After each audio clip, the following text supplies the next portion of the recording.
Hey, shalom, shalom, shalom, brother Bakwash, back on that scene, back on that social media scene. Got something on my mind, got that hard rock truth on the brother's mind. You know, I was talking to a heathen on the bus, heathen meaning non-Israelite. And we were talking about insurance and life and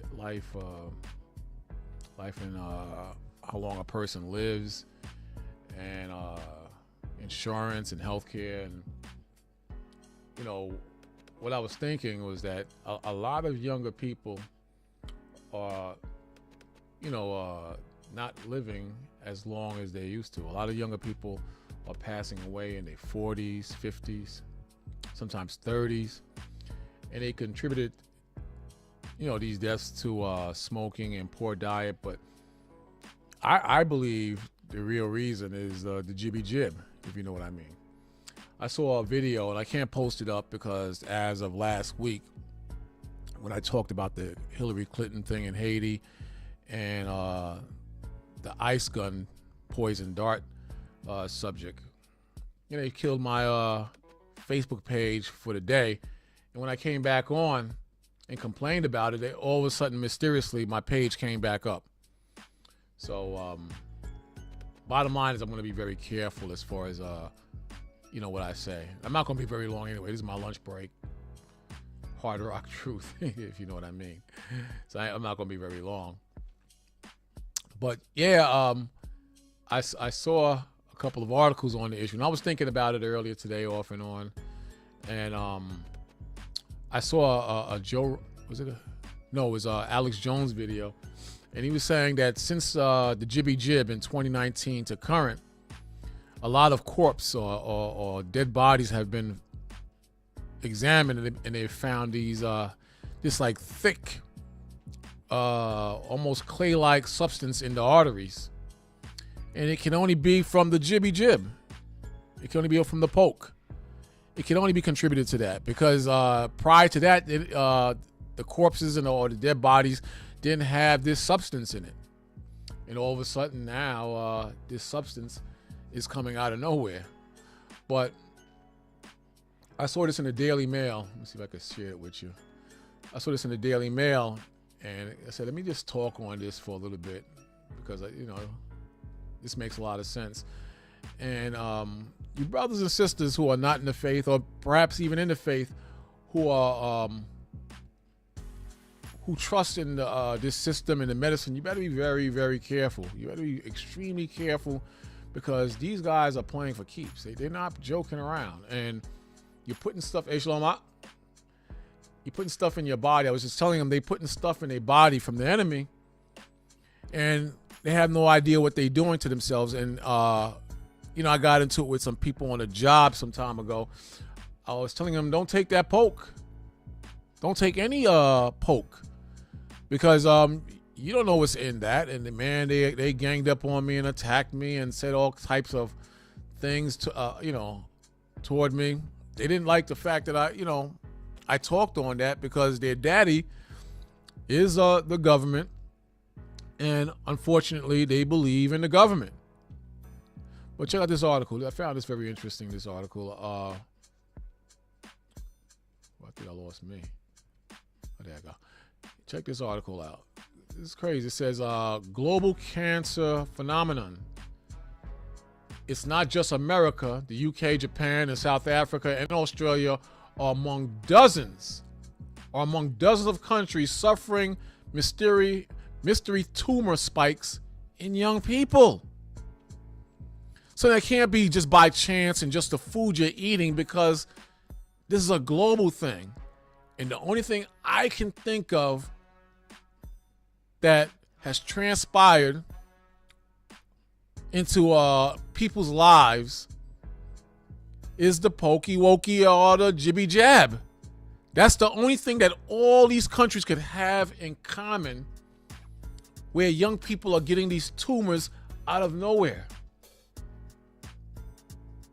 Young people, athletes, people who are in tip-top shape, just mysteriously dying of cancer at that, or tumors in their brain. Cancer generation.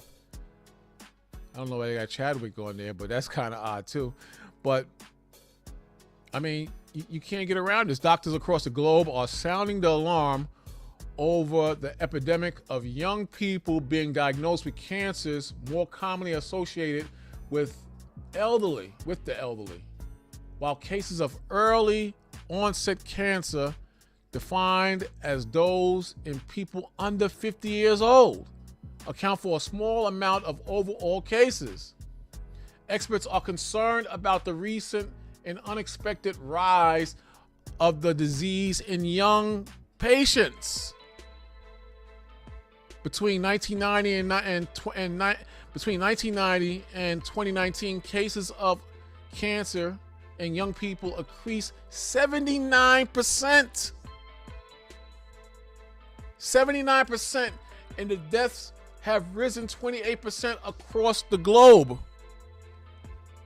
Have risen 28% across the globe.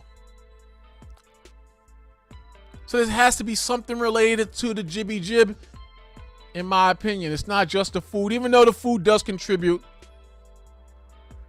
to the situation, it does. But it has to be something related to the jibby jib. Has to be. While cancer cases in the U.S. have actually fallen, cases of some continue to rise. What is colon cancer in young people? I wouldn't put nothing past these devils, nothing at all. Scientists are launching an urgent probe into the surging rates of colon cancer among young people. A team of government-funded researchers at top universities in the US and UK will receive up to $25 million. That's it. All the billions sent to the Ukraine, they're only contributing $25 million. That's kind of odd. But anyway, it says receive up to $25 million over 5 years to investigate what is behind the rise. Their studies involve analyzing stool and cells from patients diagnosed with the cancer, as well as the link between diet and formation of tumors. Bally Casino has brought the Atlantic City Thrill online. With our money-back guarantee, you'll get up to $100 cash rebate if you fall short using your first deposit. Sign up at ballycasino.com. Continue to do this as long as people remain stupid. Look at this trend. But look from 2018 and up, 2016 and up, 2014 and up. Look at this trend. I don't think this is just by chance. I just don't see that.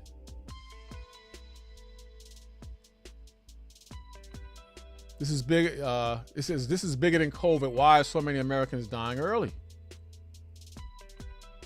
Something to consider. Let's turn off my phone. Something definitely worth considering. Yeah. It says Food and Drug Administration Commissioner Robert Califf recently looked into X to mourn the catastrophic decline in U.S. life expectancy. Both his posts, which hit on smoking, diet, chronic illness, and healthcare, ignored the obvious. What could the obvious be? Hey, Shalom out. Your brother's on that YouTube hard, man. Again, it says, but his post, which hit on smoking, diet, chronic illness, and healthcare, ignored the obvious. People are dying in abnormally high numbers, even now and long since COVID-19 waned. Yet the public agencies and medical societies are silent on the issue. Very silent. Life insurers have been consistently sounding the alarm over these unexpected or excess deaths which claimed 150,000 more Americans in the first 9 months of 2023. What could that be linked to? What could that possibly be linked to? You know, I can't say it, but you know what it is. You know what it is. And I bring this up to make sure that no brother or sister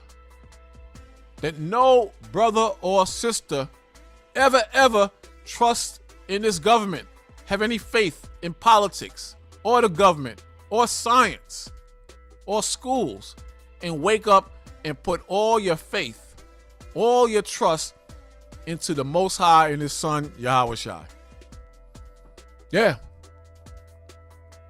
That's our job, to persuade you out of this current worldly mindset, which functions off the spirit of Satan, and to trust in the true and living God, because there is no other excuse why this is happening unless the jibby jab and germ warfare plays an intricate part in the lives and destruction, not just of our people, but their own people, just to get to our people. Do you understand what I'm saying? Do you really understand what I'm saying? I'm saying that this is an evil government, and this is a wicked government, and their job is to destroy as many of us, before the coming of who you call Christ. We're just lucky that the Most High, He's got our back. But the unbelieving of our people, the wicked of our people, they're going to die. They're going to die in their wicked ideologies and their wicked beliefs, or just being wicked, period. They're going to perish, man. Because it makes no sense to be this stupid. It makes no sense to be this stupid. You understand what I'm saying? I mean, this is not hard. This is a very simple. You do right by the Most High, and He's got you. You do right by the Most High, and He's got your back. And I'm telling you, man, we coming to the point where we have to separate from our people, man. We're going to have to do some serious separating from our people who are in a current worldly mindset. The Most High says in Amos 5 verse 15, it says, hate the evil and love the good. See that? Hate the evil and love the good. And there's a lot of evil in this world, from music to entertainment to fashion to drugs to wicked, sexually deviant lifestyles. There's a lot to go around as far as hating, and there's a lot to go around as far as loving and dealing righteously in the Most High. But He's very clear. The Most High says, hate the evil and love the good, and establish judgment in the gate, meaning the leadership. The gate represents the leadership. And we have no leaders today. I mean, I hate to bust your bubble. We have no leaders today. I was watching a Farrakhan video. It wasn't Farrakhan. It was his son giving a speech to the sisters not to take no good men. But the women are no good today. He was instructing them not to take a bum, which is true. But today, women can be bums still. We just don't like looking at women as bums. But you have bum style and bum females among our women today as well. So the whole, like the scripture says, the whole head is sick. The whole nation just about is sick. Not everybody, but just about the whole nation is sick. You understand? But the Most High says to love the good and establish judgment at the gate. It may be that the Lord of hosts will be gracious unto the remnant of Joseph. That's part of the tribes. But we want the Most High to be gracious towards all of us who serve and love Him. That's what we want. Yesterday we went into who can harm you if you be a follower of that which is good. No one can put you down or destroy you totally for the count if you are locked into the Most High. And the point I'm trying to make you see is that germ warfare exists. I'm going to take a shot on this again. I'm not going to stay long on it because For some reason, they keep hitting my account when I talk on this subject. But germ warfare exists, you know, and we're going to have to accept that reality that we have enemies, man. We have enemies. National Library of Medicine. I'm not going to be long. I got to go back to work. It says the history of biological warfare. Human experimentation, modern nightmares, and lone madmen in the 20th century. It says during the past century, more than 500 million people died of infectious diseases. Again, it says during the past century, more than 500 million people died of infectious diseases. Several tens of thousands of these deaths were due to the deliberate release of pathogens or toxins. Sounds familiar? Sound familiar? Due to the deliberate release of pathogens or toxins, mostly by the Japanese during their attack on China during the Second World War. 2 international treaties outlawed biological weapons in 1925 and 1972, but they have largely failed to stop countries from conducting offensive weapons research and large-scale production of biological weapons. Sounds familiar? Sounds familiar. It says, and as our knowledge of the biology of disease-causing agents, viruses, bacteria, and toxins increases, it is legitimate to fear that the modified pathogens could constitute devastating agents of biological warfare. To put these future threats in perspective, I discussed this article, The History of Biological Warfare and Terrorism.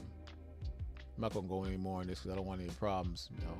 But my point is, this biological testing of weapons and the usage of biological weapons go way back. And believe me, they're still being used today. You're a fool if you believe that biological weapons are not being tested out and used on our people today. You are a damn fool if you believe that. You are a fool if you believe that these people have our best interests at hand. You are a fool. You're a damn fool. So this is not, you know, any surprise to me. Not at all. Not at all. And it will continue. It will continue, and it will not stop, because you so-called Negroes, you so-called Hispanics, you play a very important part of setting up the Most High's program. And like I mentioned yesterday, you're his first fruits in the Most High. And they would do anything to keep you down. Anything. Here's a good one right here. Let me see. Let me see if I can get you this. Get this up right here quick.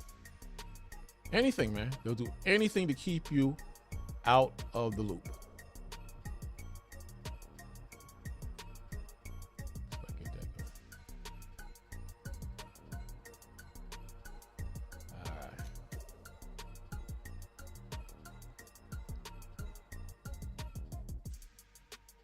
I think this is the one I wanted.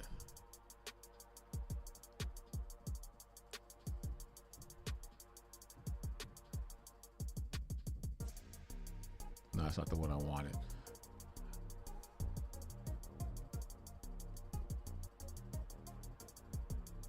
The one I wanted, it goes all the way back to when he was doing this stuff to the Hispanics, man.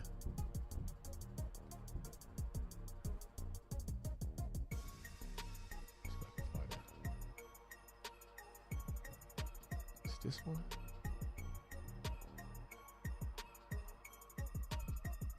Oh, here it is right here. This is right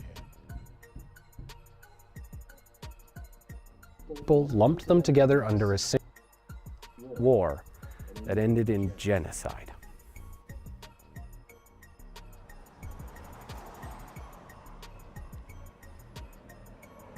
Check this out. The rise of the Banana Republic is a story as old as agriculture itself. It's as old as the first moment that those farming communities realized that it was now more valuable to enslave rather than simply to kill. It's as old as all those ancient empires that those shackled masses raised up like Atlas from the earth. As hard as it is to swallow, it's a cornerstone of why humans developed civilization at all. It's the dual hope of finding someone else to give our toil to while protecting ourselves from those who would force theirs upon us. And moral or not, it underpins all post-agricultural society. It's the temptation buried in our fields. And the only thing that ever truly seems to change is who gets to be the us. And in turn, that hard truth will hang over our... In other words, he's talking about the rule of the white man. He does these things in order to bear rule, so he's the master and stays the master, and people of color all over the world, they stay and remain and become the slaves. It's just that simple, you know. Species until our very last breath, because this was the trade we made for agriculture. However, for the purposes of keeping this episode under 9 hours long, I'm going to start today's story in 1892, because the allegory I'm exploring today is the destruction of Guatemala. And in 1892, the military presidente of that... Now remember on those clips I showed, it said that the German, they went back as World War II and the early 1900s. This is going into the 1800s.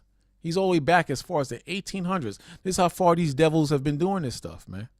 Then we know about the situation with the smallpox and the infected blankets that was given to our brothers, the North American Indians. We know about that situation.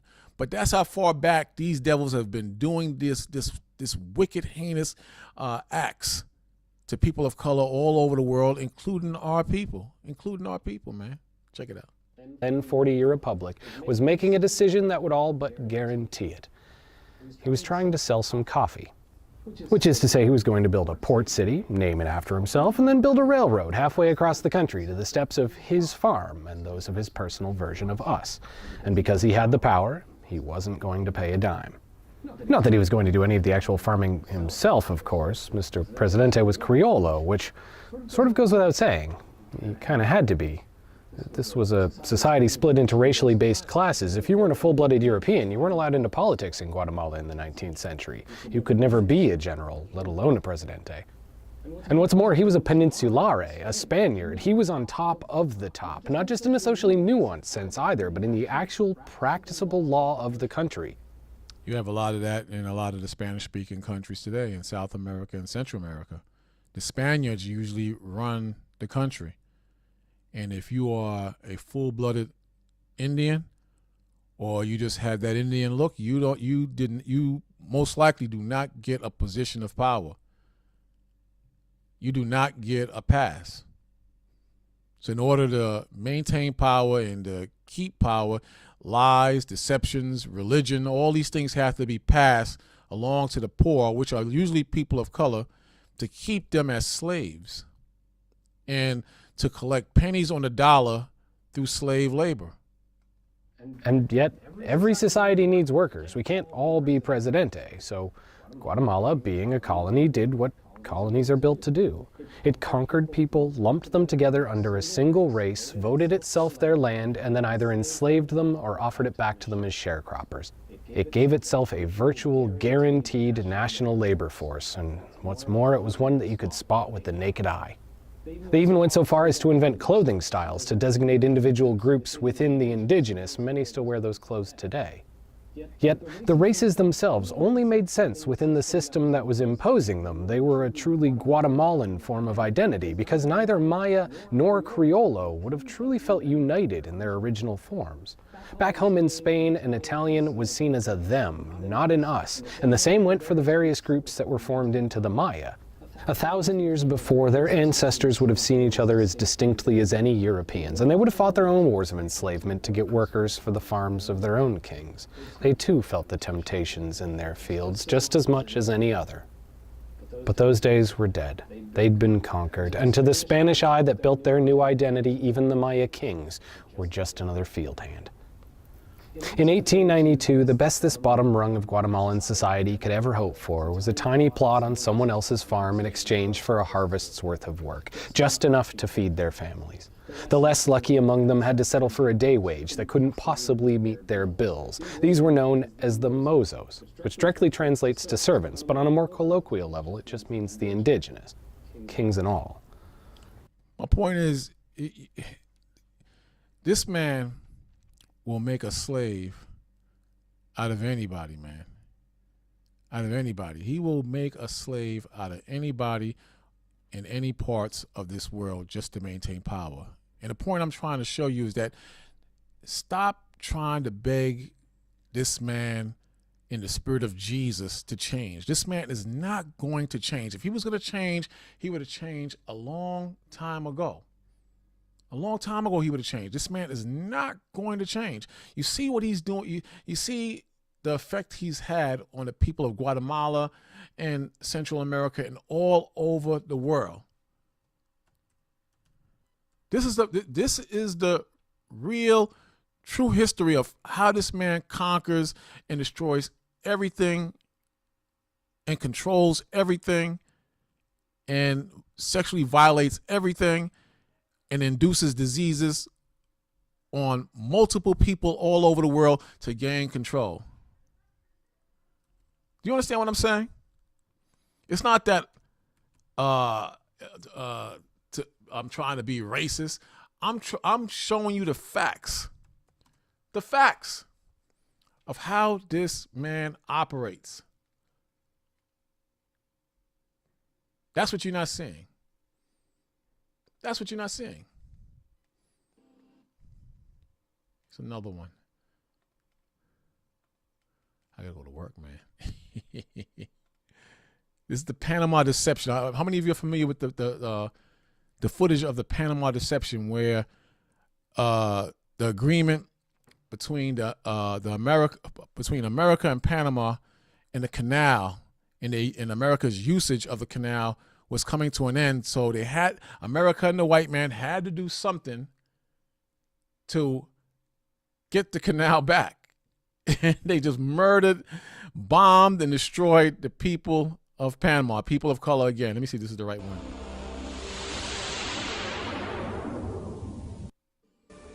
Millions of U.S. tax dollars were swallowed up in 3 days of brutal violence.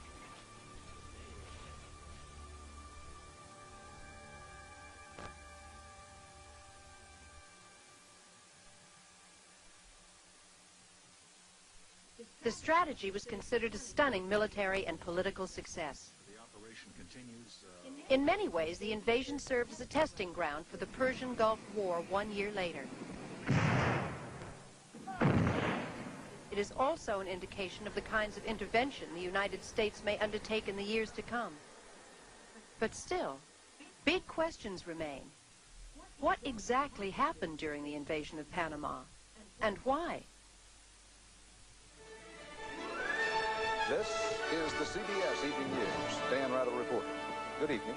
More than 20,000 U.S. soldiers and Marines launched their attack in the early morning darkness, backed by swarms of helicopters. As the invasion unfolded, Americans stayed glued to their TVs and newspapers for coverage. But how much of the real picture did the media give them? The performance of the mainstream news media in the coverage of Panama has been just about total collaboration with the administration. Not a critical murmur, not a critical perspective. Same thing happening today. Same thing happening in Gaza. You're not getting the full news as far as what's happening in Gaza from the perspective or the opinions of the so-called Palestinians. Same thing happening in the Ukraine. They're telling you that the people in the Ukraine are fighting a good fight and they're winning. That's so far from the truth. So far from the truth. Same thing in Africa. Same thing all over the world. They feed the public what the public doesn't need to hear in regards of truth, to keep the public stupid and to make the public think that America is fighting the good fight. Meanwhile, behind the scenes, they are robbing and stealing. robbing and stealing. You heard him just say that they would, this invasion of Panama can be used as a blueprint for the following year, which America went into the Iraqi war. Thieves, murderers, and cutthroats. That's what you're seeing today. Not a second thought. The story that the White House was pushing was getting this so-called narco-terrorist in a net. And that was the thrust of all of the coverage. Narco-terrorists. Narco-terrorists. Check this out. When are we going to get Noriega? Have they let Noriega? You know that Noriega worked with the CIA? He worked with the CIA and was moving drugs with the CIA the same way Osama bin Laden was working with the CIA. Not moving drugs, but Osama was working with the CIA. You hear this? Do you understand what's going on? These guys are liars and murderers. Get away. By late today, they had taken control of much of the country, but their chief target, General Manuel Noriega, escaped. Manuel Noriega belongs to that special fraternity of international villains, men like Gaddafi, Idi Amin, and the Ayatollah Khomeini, whom Americans just love to hate. You see how they build up in your mind these people as terrorists? Noriega, Gaddafi, who was killed because he was trying to change the monetary system into something that Africans or whoever want to work with them can use their own money and get away from the petrodollar or the US dollar. Same thing is happening with BRICS. We're going to see how that's going to unfold. But you see how things have never really changed? Things have never really changed. The White House announced a $1 million reward for his capture. Today, the Justice Department set up a hotline to take in tips on Noriega's possible whereabouts. That hotline number is... They focused on Noriega to the exclusion of what was happening to the Panamanian people, to the exclusion of the bodies in the street, to the exclusion of the number dead, to the exclusion of what happened to the women and children in that country during this midnight invasion.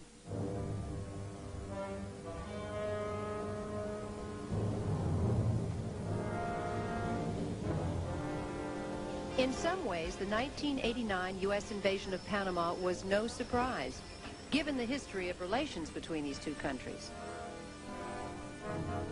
The United States refused to recognize Panama's independence movement throughout the 1800s. But when the U.S. proposal to build a canal across the isthmus was turned down by Colombia, U.S. policy abruptly changed. In 1903, the United States provided military backup, enabling Panama to secede from Colombia. By doing so, the United States secured the rights to take over the canal project that had been abandoned by the... Sounds familiar? Sounds familiar? Sounds like the Ukraine and Panama, the Ukraine situation against Russia. Sounds like the kind of close to the same thing in Panama in 1908. French.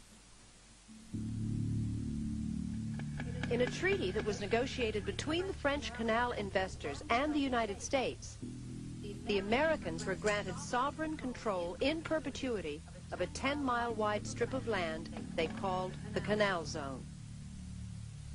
Panamanians were not included in the negotiations, and no Panamanian signed the treaty. The United States immediately placed the Canal Zone under military control. Teddy Roosevelt was asked by what right he acquired possession of the canal. At least in the honest words of a thief, he said, "I took it." Did you hear that? Did you hear that? Now, how can you say this man is not the devil? How could you say that this man is not Esau? And how can you say that this man does not live by the sword like it prophesies in Genesis 27, verse 40? How does that even come out your mouth that he's a Christian? That gives you no right in law, never has. And hopefully never will. The canal project had a dramatic impact on Panama. The U.S. imported cheap labor from the Caribbean, India, and Asia, changing the racial makeup of the country.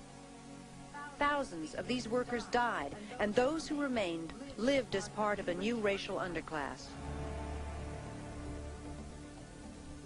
They created an apartheid system in Panama, a system that was based on racial segregation, where black people could not live in the same homes, where black people could not even use the same water fountain. The Jim Crow law that was practiced in the southern part of the United States was implemented in Panama by the United States government. Isn't that something? Isn't that something, man? Look at that. Isn't that something? How many of you knew that?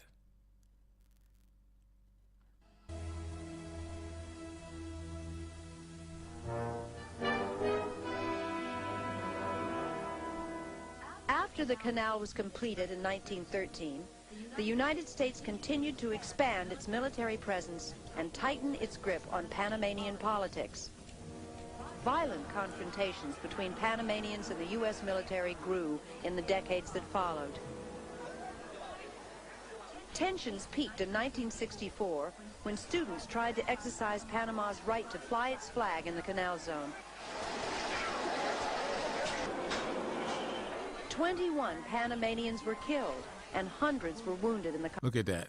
Looks familiar? But you got blacks and so-called Indians, who are Israelites, fighting against who? Esau, the so-called white man. Esau. In the 60s in Panama, the same way blacks were going to war with the young lords and the Black Panthers against the same white man in the Americas. Close to the same time. Boy, I tell you. Confrontation.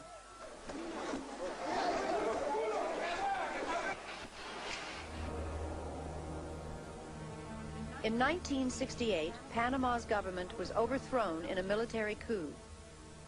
Omar Torrijos, a colonel in the National Guard, emerged as the new leader of Panama. Although he used repressive measures to consolidate his power, he became immensely popular. Hey, you brothers and sisters, do me a favor if you're watching, man. Please, please hit that like button for me, man. Hit that like button for me. Torrijos introduced an unexpected period of social reform that benefited Panama's majority population of blacks, Indians, and mestizos. It created what some people call a populist reformist process. Humberto Brown, an administrator at the State University of New York, served as a Panamanian diplomat to the United Nations. He was educated in Panama during the Torrijos period. For the first time in Panama, you had a participation of the non-oligarchical people of the nation, where people like myself get an opportunity to go to university, get a degree, where the peasants, where people from the mestizo, where all the people who were deprived an opportunity for once in our life were playing important roles in our nation.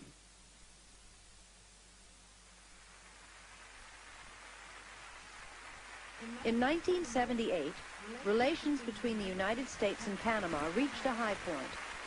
Jimmy Carter and Omar Torrijos negotiated treaties that abolished the 1903 treaty, establishing a new relationship between the two countries.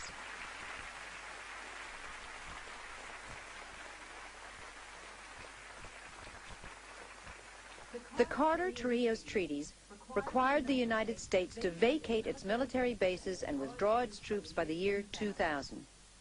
Full control of the canal and the canal zone would be turned over to Panama. Although these new treaties were a source of pride for Panamanians, many conservatives in the United States had vehemently opposed them. The Panama Canal Zone is sovereign United States territory, just as much as Alaska is, as well as the states carved from the Louisiana Purchase. We bought it, we paid for it, and General Torrijos should be told we're going to keep it. In November 1980, Ronald Reagan defeated Jimmy Carter in a landslide election victory.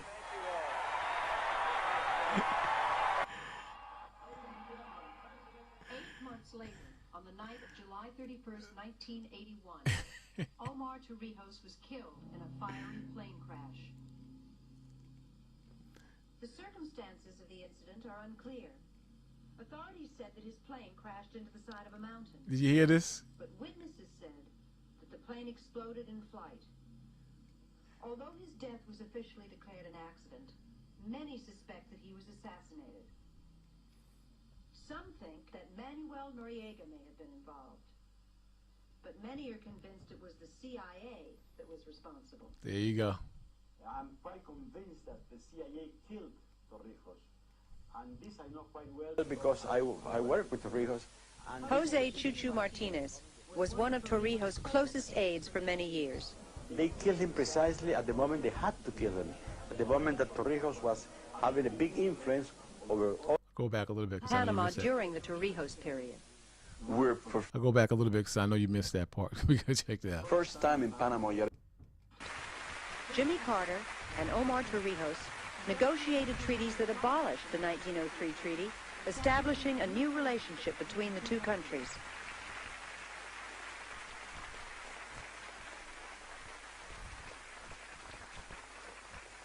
The Carter-Torrijos treaties required the United States to vacate its military bases and withdraw its troops by the year 2000. Listen closely now. Listen. Full control of the canal and the canal zone would be turned over to Panama. Although which means millions of dollars would go to the Panamanian people after this contract expires. Millions. And you know the white man can't let that happen. Check it out. These new treaties were a source of pride for Panamanians. Many conservatives in the United States had vehemently opposed them. The Panama Canal Zone is sovereign United Listen to this devil. Listen, this is Reagan. States territory, just as much as Alaska is, as well as the states carved from the Louisiana Purchase. We bought it, we paid for it, and General Torrijos should be told we're going to keep it. Now, was that true? Was that true?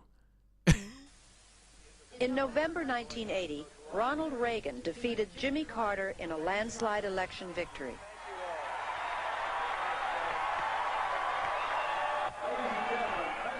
Eight months later, on the night of July 31st, 1981, Omar Torrijos was killed in a fiery plane crash.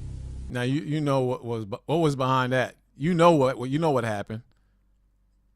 That's not the first plane crash that someone important died in either. We just had one recently with an African guy. We mentioned it in the Sabbath service last week, or Sabbath video we did. How this African, he was trying to establish his own bank and mysteriously died in a plane crash after he left the Americas. The circumstances of the incident are unclear. Authorities said that his plane crashed into the side of a mountain, but witnesses said that the plane exploded in flight. Although his death was officially declared an accident, many suspect that he was assassinated. Some think that Manuel Noriega may have been involved, but many are convinced it was the CIA that was responsible. The same CIA. The same CIA that killed Malcolm X along with the Nation of Islam in the help of the FOI or NOI. Same CIA that had Noriega on its payroll, as well as Osama bin Laden and a host of people over there in Iraq and Iran. I heard today that Biden gave Iran $10 million? $10 million. But Iran has said countless times that it's against America and America is the great Satan and Israel is the baby Satan. Now you telling me these guys are not all working together? You telling me they're not all working together? They are all working together. I got to close out, though. I got to go back to work. But I want to share this scripture with you because they are all working together. And you have to accept that reality in your mind. That's the truth. That's the reality you have to accept in your mind. They're all working together. This is, wrong scripture. Where is it at? Let me go back here. And a lot of brothers and sisters can't wrap their mind around that. But you're going to wrap your mind around it one way or another because that's the truth. I'll pull this up in a second. There you go. There it is. There you go. This is Psalms, the 83rd chapter.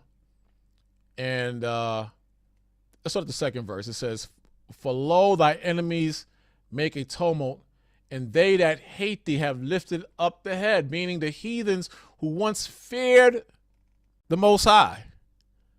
The men of power who once feared the Most High and feared you, so-called Negroes and Hispanics, North American Indians and Seminole Indians, who are God's true chosen people. They once feared the Most High. They don't fear the Most High anymore. They have lifted up the head in pride, and now it's to the point where they think that they're the Most High. Third verse says, "They have taken crafty counsel against thy people and consulted against thy hidden ones." Who are the hidden ones? Who are the precious ones? Who are the glorious ones who have been brought down to nothing? So-called Negroes, Hispanics, North American Indians, and Seminole Indians. And it says they have taken crafty, meaning wicked counsel against the Lord's people. They have said, "Come and let us cut them off from being a nation, that the name of Israel may be no more in remembrance." They want to destroy you as a people, but the Lord is not going to let that happen. It says, "For they have consulted together with one consent," meaning they are in one agreement, one pact, one allegiance to Satan to destroy the Lord's chosen people. For they have consulted together with one consent, they are confederate against thee. See? They are in one league against the Most High. The tabernacle of Edom, Ishmael, Moab, the Hagareans, Gabal, Ammon, Amalek, the Philistines, and the inhabitants of Tyre. And when you read on, these are a host of nations that are against you, but not just them, many nations are against you. Many nations hate you. And many nations are not going to stop until you are destroyed. And we know that's not going to happen because the Most High has got our back. Most High's got our back. But I just want to bring that out. I'll continue this perhaps tonight. I'll touch a bit more on it Saturday because I got to go back to work. I'm a slave like you, brothers and sisters. But I brought that up real quick to instill in your mind that, one, you have enemies. Two, things will never get better for us as a people in this country or in this world because we are cursed and we have enemies, which I just showed you. And three, I don't want you to have any hopes or beliefs or faith in this man, in this system, in this United States. I want you to believe and trust in the true and living God, the God of Abraham, Isaac, and Jacob, the God we read about in the Holy Bible. That's what I want you to focus on. We have enemies, and they're going to do everything they can to destroy you. Voting is not going to help. An election is not going to help. Money is not going to help. The faith and strength in the Holy Spirit, that's what's going to help. That's where the power is at. That's where the truth is at. And that's where your mind needs to be. Even more than ever, your mind needs to be hard body in the Most High. But I'll be back. I'll talk to you brothers later, man. Please do me a favor, those who are still here, and if you didn't hit that like button, please hit that like button, man. I need your support. It doesn't cost anything to hit the like button. All right? And I appreciate your support within the last 6 months. I've been kind of posting up videos. I really appreciate it. But you brothers and sisters, you keep the faith, stay strong, and I'll get back with you later, all right? Shalom.